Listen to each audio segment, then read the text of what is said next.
E aí o ex-ministro Carlos Aires Brito está ao vivo com a gente agora.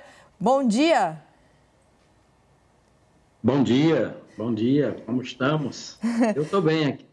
Ministro, a gente está dando aqui em primeira mão a nomeação do Jorge de Oliveira como novo ministro da Justiça. Como o senhor avalia essa escolha? Bem, do ponto de vista subjetivo, estritamente, eu não tenho como avaliar, eu não conheço bem o ministro Jorge de Oliveira.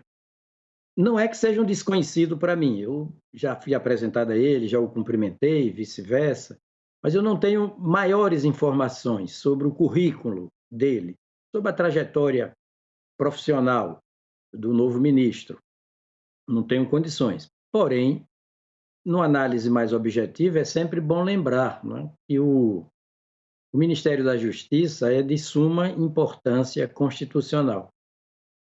O ministro da Justiça é o único ministro de Estado a participar, membro nato, viu, nessa condição, do Conselho da República. É o único. E junto com 3 outros ministros, ele participa do Conselho de Defesa Nacional. Vocês estavam lembrando bem, só há 2 ministérios diferentes dos outros, personalizados arquitetonicamente, não é?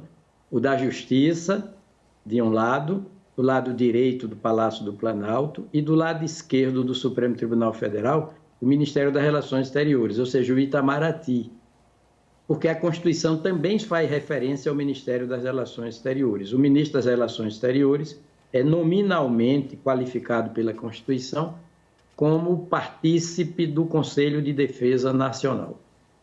Agora, ministro, boa tarde. Sem falar, se me permite alongar um pouquinho, sem falar que todo e qualquer ministro de Estado, federal, portanto, é coexercente do poder executivo da República, da União.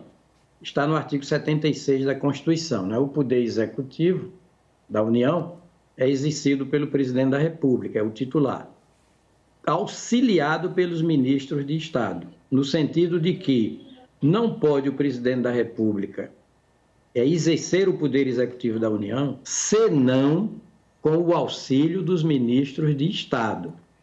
É por isso que eles têm competências diretamente constitucionais. Eles expedem instruções normativas para cumprimento das leis, dos decretos, dos regulamentos.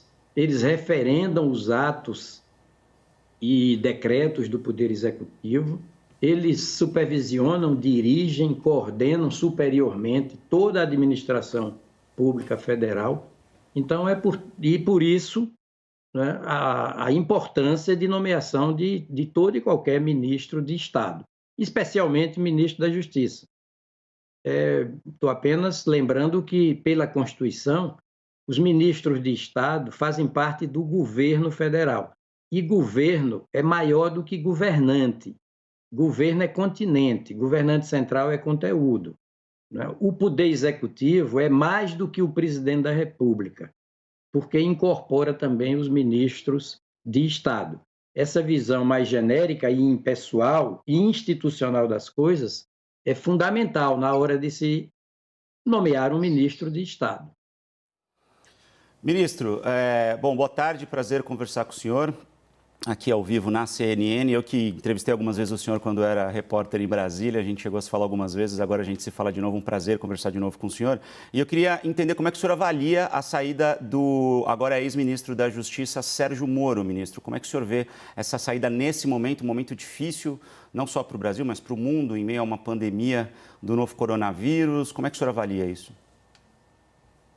Bem, eu fui perguntado pela imprensa como avaliava a nomeação do então juiz federal, Sérgio Moro, para participar do novo governo, do então recém-instaurado, ou em vias de instauração do governo do presidente Jair Bolsonaro, encimado, né, presidido pelo presidente da República eleito Jair Bolsonaro. Eu fiz críticas, eu achava que, pelo comportamento dele na condução estou falando de Sérgio Moro, da chamada Operação Lava Jato e com influência direta no no ex-presidente Lula e tal. Eu achava que a atuação dele podia influenciar o processo eleitoral e não via com bons olhos a entrada dele, a saída definitiva do Poder Judiciário para se tornar agente político, notadamente do Poder Executivo. Mas agora, com a saída dele, eu lamento. Não exatamente por ele, eu digo pelo clima em que vive o país. Não é? Nós estamos com um inimigo comum, que é o coronavírus. É responsável por uma crise de saúde até transnacional, até planetária. E mudar, não é? Agentes estatais de primeiro escalão, de primeira grandeza, não é? No meio desse combate ao coronavírus, como foi o caso do ex-ministro Mandetta. Eu achava que ele não devia sair naquele momento. Por isso também acho que o ministro da Justiça não era o momento adequado para mudar o ministro da Justiça. Claro que o presidente da República tem seus critérios, ele nomeia e desnomeia, mas é bom sempre se lembrar, não é? De prudência, de equilíbrio, de oportunidade das coisas. Trocar 2 ministros de Estado no curso de um combate dificílimo a um vírus planetariamente disseminado, não vi com bons olhos a saída dele nessa perspectiva do então ministro Moro. Agora a gente vai incluir a Basília Rodrigues aqui na nossa conversa. A gente está agora falando ao vivo com o ex-ministro do STF, Carlos Aires Brito, e a Basília vai fazer uma pergunta. Ministro, eu gostaria que o senhor aferisse aí essas críticas, né? O presidente Jair Bolsonaro, ele tem sido duramente criticado por tantas crises, a mais recente, a crise da pandemia do coronavírus, só que sempre que ele é criticado, isso é atribuído são críticas partidárias, críticas eleitorais. Como o senhor avalia todo esse conjunto de críticas contra o presidente Jair Bolsonaro e, de momento, por ter a demissão de Sérgio Moro e tirar um ministro de uma área e jogar em outra, nos tratando de Jorge Oliveira? Eu gosto de falar num plano impessoal. Eu experimento dificuldade para emitir juízos assim, quanto à subjetividade, quanto à biografia, à personalidade de fulano, beltrano, cicrano. A saída do ministro Moro me parece passível de exame por outro prisma, um prisma, digamos assim, mais constitucional. É preciso tirar sempre lição constitucional das coisas. É preciso sempre repaginar o país constitucionalmente. Digamos, fazer da Constituição um veículo de saneamento dos costumes brasileiros a toda hora. Saneamento constitucional dos costumes. Toda oportunidade é boa para isso. Pelo artigo 37 da Constituição, cabeça, um artigo didático, essa Constituição é muito boa, é primeiro-mundista, democrática, civilizada, humanista, lógica. Não é? Por esse artigo, interessa mais como se governa do que quem governa. Porque seja quem for o administrador, seja quem for o governante, é preciso primeiro que ele haja segundo a lei. Mas até mais do que isso, é preciso aplicar a lei, ali no artigo 37, por um modo impessoal, por um modo moral. Palavras da Constituição, por um modo público, visível, transparente, e por um modo eficiente. Porque somente assim a ação administrativa, tanto quanto a ação governamental, será legítima. Somente assim, com a observância dessa estrela de pontas. Com a observância dessa estrela de 5 pontas, a ação estatal será legítima. Legalidade na perspectiva da impessoalidade, moralidade, publicidade e eficiência, porque o povo destinatário do exercício dos cargos públicos, o povo merece o melhor agente, merece o melhor modo de administrar e de governar. Não se pode perder oportunidade para isso. Eu estou aqui com a caneta na mão. Né? Então, quem faz o uso da caneta para nomear e desnomear, não pode deixar de colocar os olhos no artigo 37 da Constituição. Pode-se, sim, nomear e desnomear, mas sempre na perspectiva da legitimidade das coisas, ou seja, legalidade, impessoalidade, moralidade, publicidade, eficiência. Isso é o reino da institucionalidade. Nós não precisamos, em rigor, de grandes lideranças. Nós precisamos de grandes instituições sólidas, porque as instituições de permanência, os governantes passam, os administradores passam, os agentes públicos, as instituições ficam. O reino da permanência, o reino da transparência, o reino da visibilidade, não é? E o reino do controle. Todo mundo pode fazer o controle do ato do poder público. Permanência, transparência, impessoalidade. E somente com instituições sólidas é que nós podemos impedir que um eventual governante autoritário entra um administrador subjetivamente autoritário num cargo. Ele não vai conseguir implantar objetivamente uma administração autoritária, porque as instituições não deixam. Ministério Público, Poder Judiciário, Poder Legislativo, partidos políticos, ou também instituições sólidas no plano do setor privado, imprensa, empresas, universidades. É assim que um país civilizado, maduro, juridicamente, funciona. Rui Barbosa dizia, salvação sim, salvadores não. Vida civilizada gravita em torno das instituições e não rigorosamente em torno, fulanizadamente, de Cicrano, Beltrano, em torno de pessoas. Lari, tudo é lição de vida, constitucionalmente falando. Sim, tá certo. Lari, você quer fazer uma pergunta? Quero sim, ministro. Oi, aqui é a Larissa Alvarenga, de Brasília. Muito obrigada por conversar com a CNN. Olha só, eu queria uma avaliação. Uma crise política tem que peso no meio de uma pandemia como a que estamos vivendo, ainda mais entre dois nomes grandes, né? O presidente Jair Bolsonaro e o ex-juiz Sérgio Moro. Não é boa a crise política, né, em momento nenhum, em rigor. É bom sempre que o diálogo, a dessectarização das coisas, a competitividade predatória, é bom que essas coisas personalíssimas, fulanizadas, sejam afastadas, sempre, na condução da coisa pública. Agora, no meio, no auge, no ápice de uma crise sanitária, conforme eu disse, transnacional até, esse tipo de queda de braço, de cabo de guerra, só faz favorecer o inimigo comum, o coronavírus. Esse é um momento em que ninguém é inimigo de ninguém. Quando há uma guerra externa, é que há amigos e inimigos, aliados e adversários. Esse tipo de luta contra coronavírus nos coloca todos na condição de amigos, de colaboradores no combate a ela, a crise sanitária. Então, crise política nesse momento é tudo de que precisa o coronavírus. Nós nos inimizando, nos tornamos amigos do coronavírus. Não quero informalizar demais, não quero incidir demais na coloquialidade, mas é mais ou menos assim. Depois, nós estamos numa república federativa, né? O Brasil é democrático, que bom. Estado democrático de direito é o princípio dos princípios da Constituição, o princípio continente, de que tudo é conteúdo, inclusive e, sobretudo, institucionalmente, a República e a Federação.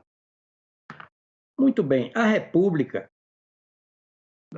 tem seus conteúdos, como separação dos poderes, em bases de independência e de harmonia. A Federação, em bases de autonomia e harmonia também. Então, o presidente da República, as autoridades, têm que dialogar republicanamente e dialogar federativamente. Quando os poderes se antagonizam num plano até de certa radicalidade, não é? de pessoalidade, de subjetividade, de personalismo, quando os poderes se antagonizam, nós estamos andando na contramão da República. E quando a União, no caso, se antagoniza com os estados e até com municípios, o fenômeno é o mesmo. Nós estamos caminhando na contramão da federação. Ora, e como a República e a Federação Brasileiras, de civilizadas que são, de democráticas que são, de constitucionais que são, caminham, transitam na mão da história, quem transitar contra a Federação e contra a República está transitando na contramão da história, na contramão da Constituição, na contramão da história. Olha, essa história de Posto Ipiranga, eu venho usando isso há uns 4 anos, não chamando de Posto Ipiranga para não fazer propaganda comercial, mas como os senhores já falaram, esse Posto Ipiranga é a Constituição, não é ministro fulano de tal, não é ministro cicrano. Posto Ipiranga é a Constituição, o pacto é ela é que tem resposta para tudo. A saída dos problemas, dos dissensos, das crises, não é a saída da Constituição, é a saída pela Constituição. Ela é um luzeiro, é um norte, não é um critério objetivo.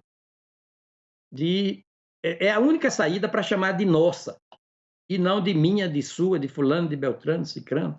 Quer dizer, que coisa boa essa crise, veja bem, pelo esse prisma de chamamento à ordem constitucional. Vamos acordar para essa realidade de que o Brasil é primeiro-mundista constitucionalmente, de que nós temos um ativo cultural, civilizado, político, econômico, jurídico, de nome Constituição de 1988.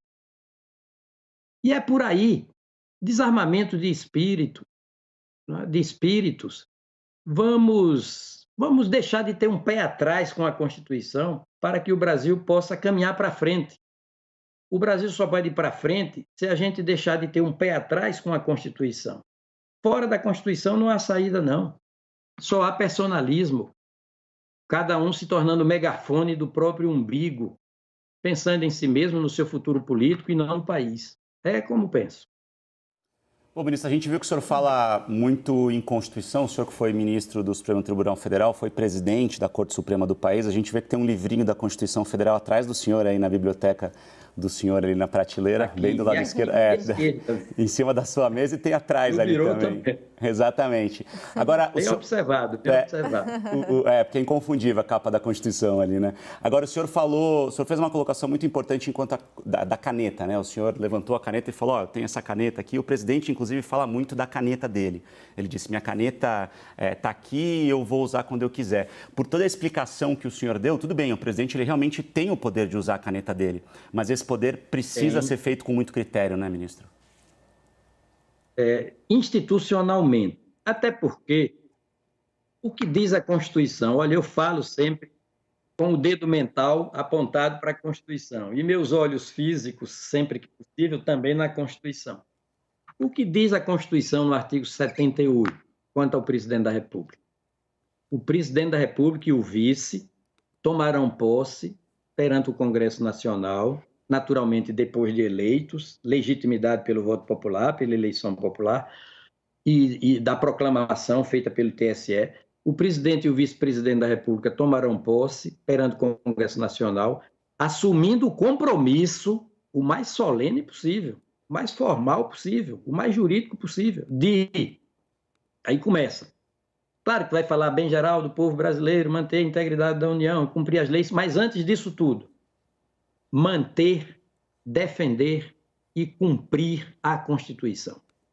Então, em última análise, o presidente da República é eleito, seja qualquer presidente da República, qualquer um, é eleito para manter, defender e cumprir a Constituição antes de tudo. É o princípio da supremacia da Constituição, que é a fonte, o ímã e a bússola de todas as instituições públicas, de todo o ordenamento brasileiro jurídico. E querem ver o ponto de encontro da Constituição com o Supremo Tribunal Federal? No artigo 102, número 1 da Constituição, o que é que cabe ao Supremo Tribunal Federal? O que é que compete a ele precipuamente? A guarda da Constituição. Olha o Poder Executivo se encontrando com o Presidente da República, aliás, o Presidente da República se encontrando com o Supremo Tribunal Federal, no corpo normativo da Constituição. O elo, a liga, o vínculo, o link entre o presidente da República e o Supremo Tribunal Federal é a Constituição. Não é fácil assim. Não é? Por que dificultar? Por que fazer diferente? Um dos presidentes da República, o Marechal Henrique, o nome dele, Gaspar Dutra, Eurico Gaspar Dutra. Ele ficou conhecido também, eleito em 45, porque ele... 45 ou 46, acho 46, para ficar até 50. Porque sempre que ia tomar uma decisão mais difícil, mais relevante, mais polêmica, a rogo de quem quer que seja, de um ministro de Estado, de um parlamentar, ele dizia, peraí, está no livrinho, e você falou do livrinho, não é? Ainda há pouco. Está no livrinho. Então, vamos fazer o seguinte, vamos seguir esse critério do Marechal Dutra, então presidente da República, nesse momento, fazendo da Constituição mesa redonda. Vamos nos sentar, todos, não é? Sem raja de sangue no olho, sem fígado azedo, sem faca nos dentes. O Brasil merece esse desarmamento. Vamos nos sentar em torno dessa mesa chamada Constituição e encontrar as saídas mais legítimas, mais objetivas, mais atualizadas para a crise que estamos a viver multitudinariamente, econômica, sanitária, social. Vamos priorizar a saúde nesse momento, priorizar os carentes, os débeis economicamente, os necessitados, aqueles de fratura existencial exposta. Que isso é dever do Estado, saúde e assistência social. Vamos priorizar. Vamos seguir o conselho do Ministério da Justiça, desde Mandetta, Ministério da Saúde, e de um organismo de que o Brasil faz parte, internacional, a ONU pela OMS. Não é? Vamos ficar em casa na medida do possível. O momento é de ser caseiro, não é de ser rueiro. Aliás, se eu fosse também tentar informalizar um pouquinho, descontrair as coisas, a Constituição é mais caseira do que rueira, porque ela cuida da casa. A casa é o asilo inviolável do indivíduo, antes de cuidar da liberdade de locomoção. A liberdade de locomoção vem no inciso 16 do artigo 5º, e a casa como asilo inviolável do indivíduo vem no inciso 11 do mesmo artigo 5º. O momento é de bater perna dentro de si mesmo, é de conversar com seus próprios botões, é de, digamos, circular pelos quarteirões da própria alma, fazer uma introspecção e, quem sabe, se achar como ser humano e como cidadão. A gente está falando ao vivo com o ex-ministro do STF, Carlos Aires Brito. Eu vou fazer a última pergunta, ministro. Eu queria olhar um pouquinho para frente, saber qual é a análise do senhor do cenário pós-crise. Pode ser mais uma ameaça, de repente, à democracia do nosso país, à soberania das nossas instituições? O que você vê lá para frente? Não, lá para frente, eu vejo que a democracia veio para ficar e ela está muito bem concebida, estruturada, funcionalizada pela Constituição.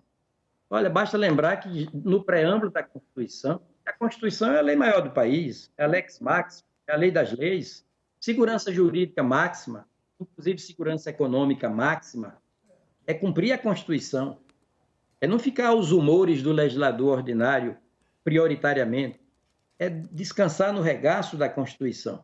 A Constituição diz que a Assembleia Nacional Constituinte veio para implantar um Estado democrático. Está ali. Nós, representantes do povo brasileiro, reunidos em Assembleia Nacional Constituinte, para instituir um Estado democrático. Vem um artigo 1º, no introdutório do corpo normativo da Constituição, e confirma esse discurso. A República Federativa do Brasil, formada pela união indissolúvel dos estados, do Distrito Federal e dos municípios, constitui-se um Estado democrático de direito. Vem o inciso 44 do artigo 5º e diz que é crime imprescritível e inafiançável a ação de grupos armados, civis ou militares, contra a ordem constitucional e o Estado democrático. Vem no artigo 17 e diz que os partidos são livres para, no plano da criação, da fusão, da incorporação, da extinção, contanto que aí vem algumas salvaguardas. Uma delas, preservação do regime democrático. A Constituição vai para o Ministério Público, o artigo 127, e diz que uma das destinações do Ministério Público é a defesa do regime democrático. A Constituição abre um título, todo um título, de número 5, para cuidar das Forças Armadas. E o que é que diz? Para legitimar as Forças Armadas como instituições permanentes, organizadas com base na hierarquia e na disciplina. Como é o nome do título que versa o tema das Forças Armadas? Do Estado e das instituições democráticas. Ou seja, do Estado democrático e das instituições democráticas. É uma heresia, é inconcebível, é um constituicídio, né? É atentar contra o Estado democrático. A democracia é radical, não admite opção. É tipo, convenhamos, mulher grávida, né? Não existe mulher meio grávida. Não existe pessoa meio verdadeira. Ou é verdadeira ou não é. É falsa, é mentirosa. Então, a democracia não admite também opção, porque a opção teórica seria ditadura. E ditadura não é opção, é barbárie. Né? Então, a democracia veio para ficar e nos orgulhamos da nossa democracia e nada nem ninguém vai tirar a nossa democracia do mapa. Ministro, muito obrigado pela sua participação. Obrigado pela aula que o senhor deu para a gente aqui sobre Constituição brasileira, arredondando todos esses assuntos importantes que a gente tem passado. O senhor falou sobre o novo ministro da Justiça, enfim, deu uma aula aqui para a gente. Muito obrigado pela sua participação nessa entrevista aqui na CNN.